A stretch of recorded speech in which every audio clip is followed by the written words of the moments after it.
عمرك سألت نفسك ليه في ناس لما تدخل أي مكان الكل بيسكت ويسمع لها؟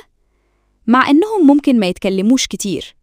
النهاردة هقولك على الخلاصة، إزاي تفرض هيبتك وتخلي ليك كاريزما حقيقية من غير خناق ولا صوت عالي. هنغير طريقة كلامك وقعدتك وحتى نظرة عينك عشان تكون أنت الشخص اللي الكل بيعمله ألف حساب.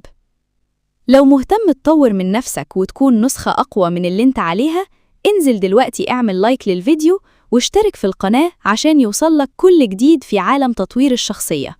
ويلا بينا نبدأ. أول حاجة لازم تعرفها هي قاعدة الصمت. الشخص اللي بيتكلم كتير عمال على بطال بيفقد جزء كبير من قيمته. جرب تسكت ثواني قبل ما ترد على أي سؤال.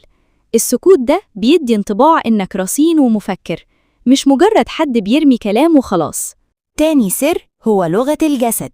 ممنوع تمشي وانت باصص في الأرض أو كتافك نازلة.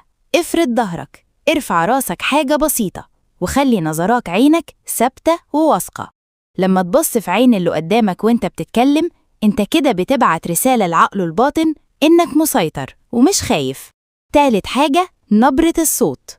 الصوت العالي مش دليل قوة، بالعكس ده دليل على ضعف الحجة. اتكلم بنبرة هادية واضحة ومخارج حروفك تكون تقيلة.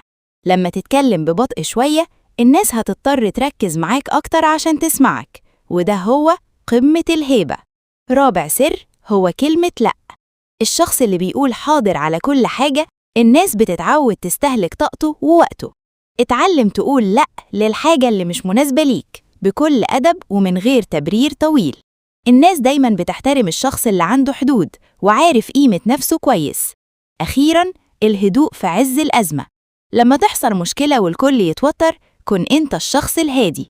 الهدوء ده في حد ذاته قوة مرعبة، بتخلي الكل يبصلك كأنك المنقذ أو القائد.